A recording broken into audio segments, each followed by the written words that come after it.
चुनाव आयोग भी वही, ध्यान रखकर करा। सरकार भी वही, भाजपा भी वही, भंग करने वाले वही, धांधली कराने वाले वही, चुनाव में बेईमानी कराने वाले वही, अधिकारियों का दुरुपयोग करने वाले वही, वोटों की लूट करने वाले वही। क्या करूं? तो और उधर तमिलनाडु की बात करें तो जिस तरीके से टीवीके की हालत चल रही है, गवर्नर के ऊपर तमाम तरीके का आरोप लग रहा है। उधर टीवीके के सारे विधायकों ने बोल दिया है कि वो इस्तीफा दे देंगे यदि गवर्नर ने जो किया है, देखिए माफ़ कीजिएगा, मैंने LLB की है और यूनिवर्सिटी टॉप किया है। गवर्नर साहब को संविधान का ज्ञान नहीं है। कॉन्स्टिट्यूशन क्या है? कॉन्स्टिट्यूशन ये नहीं है कि गवर्नर का है कि बहुमत सिद्ध करो। बहुमत फ्लोर में सिद्ध किया जाता है, विधानसभा के अंदर सिद्ध किया जाता है बहुमत। गवर्नर के दरवाजे पे परेड नहीं की जाती। गवर्नर को यह है, गवर्नर ठीक है भाई, मैं सिंगल लार्जेस्ट पार्टी का लीडर हूँ, मुझे आप दावत दो और कहो भाई इस तारीख तक आप विधानसभा में बहुमत सिद्ध करो। नहीं मैं सिद्ध कर पाता, मुझे निकाल के अलग करो। गवर्नर बीजेपी के हैं और तो बीजेपी का काम कर रहे। वहाँ बीजेपी एक सीट जीती नहीं, तमिलनाडु में जीत सकती नहीं, तो इनडायरेक्ट वे में राष्ट्रपति शासन लगा करके, राष्ट्रपति शासन का मतलब क्या हुआ? गवर्नर जो है बीजेपी का, तो बीजेपी की सरकार चलाना चाहते हैं। जहाँ बीजेपी जीरो है, आप नियत नहीं लग रहा, बीजेपी की नियत में खोट है और वो संविधान विरोधी काम गवर्नर से करवा रही है। टीवीके भी कह रही है सारे विधायक इस्तीफा दे देंगे। कौन कह रही है? टीवीके बोल रहे हैं, विजय थलापति भी। उस पर मुझे NCRB के आंकड़े जारी हुए हैं, उत्तर प्रदेश छाया हुआ है। महिला अपराध में भी वो कह रहे हैं सज़ा ज़्यादा मिली है, सबसे ज़्यादा, और भी तमाम तरीके के अपराध कम हुए। NCRB के आंकड़ों को क्या बोलें?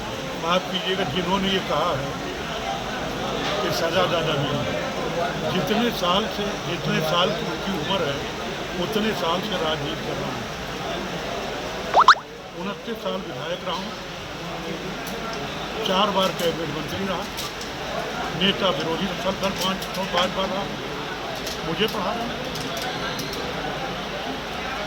मुझे आप ये बताइए कि उत्तर प्रदेश की जितनी आबादी है, हिंदुस्तान में क्या किसी प्रदेश की उससे आधी आबादी है?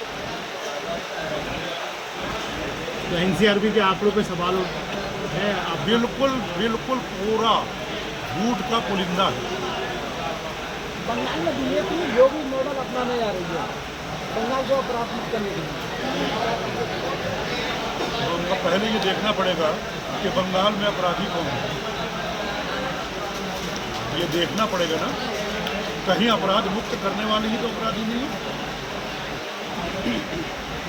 वो कह रहे शिवेंदु के पीए को जो है गोली मार के हत्या कर दी गई है।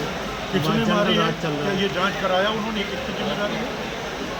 अगर ममता बनर्जी को हटा दिया गया है या फिर तो अब किसकी जिम्मेदारी है? कल होगा फॉर्मेशन गवर्नमेंट का। मैं कहता हूँ कल होगा, अगर तक गवर्नमेंट का नहीं है तो केंद्र सरकार जिम्मेदार नहीं है, वहाँ का गवर्नर जिम्मेदार नहीं है। गवर्नर ने ऑर्डर दे करके जाँच करा के क्यों नहीं किया? उसमें भी वही शामिल है, मेरा आरोप। उसमें भी बीजेपी का हाथ है, मेरा आरोप है। वरना आप अभी तक कोई कमेटी बना करके हाई कोर्ट के किसी रिटायर्ड जज के अध्यक्षता में कोई कमेटी बनाते, उसकी जांच रिपोर्ट जब आती आपकी निष्पक्षता सामने आ जाती कि हमने कमेटी बना दी, अभी पता चल जाएगा। यह अधिकार तो गवर्नर को है ना, जब तक गवर्नमेंट फॉर्म नहीं हो रही है। तो भैया मुझको न पढ़ाएं, मैंने संविधान को चार्ट डाला है, उसके साथ साथ चारों वेद, ऋग्वेद, सामवेद, अथर्ववेद, यजुर्वेद, श्रीमद् भागवत गीता, वाल्मीकि रामायण, रामचरितमानस और मनुस्मृति से लेकर पाराशर स्मृति तक सारी श्लोकियाँ सब पढ़ डाली। मुझे न बताएं, अभी मैं श्लोक ही पढ़ना शुरू करूँगा तो दिन भर हो जाएगा, रात बीत जाएगी, श्लोक नहीं खत्म होगा। तो मैंने ठीक से मुताला किया है, मेरे मुझको न पकड़ा। ये जनता को कब तक धोखा देंगे भाई? महिला आरक्षण बिल के नाम पे आप धोखा देते रहे। महिला आरक्षण बिल तो 2023 में पास हो गया और आप महिलाओं से कह रहे हो कि ये जो विपक्ष समाजवादी पार्टी और ये विपक्ष जो है इसका विरोध कर रहा है। कमाल की बात तो ये है कि जिस महिला विधायक, पूर्व मंत्री, बहराइच सदर की महिला विधायक अनुपमा जायसवाल श्री अखिलेश यादव जी के पुतले को फूंकती और उनके मुंह में ही आग लग जाती है। किसके पुतले को फूंक रही है? अखिलेश यादव जी के पुतले को फूंक रही है और उनके ही मुंह में आग लग जाती है। और जब वो मेदांता में एडमिट होती है तो माननीय अखिलेश यादव पीडीए के जनक, समाजवादी पार्टी के राष्ट्रीय अध्यक्ष उनको ऊपर छेम लेने, उनकी दवा की देख रेख करने, उनको मिलने उनसे जिन्होंने उनका पुतला फूंका था और आग लग गई, मुंह जल गया, मेदांता पहुँच जाता। अरे भाजपा के लोगों कुछ आचरण का सीख ले लो, हमारे राष्ट्रीय अध्यक्ष से सीख ले लो। कहाँ ले जा रहे हो देश को? पहले मानवता है, पहले मनुष्य है, पहले इंसान है, बाद में हिंदू मुसलमान। देश को मत मानो, सीख ले लो अपने से।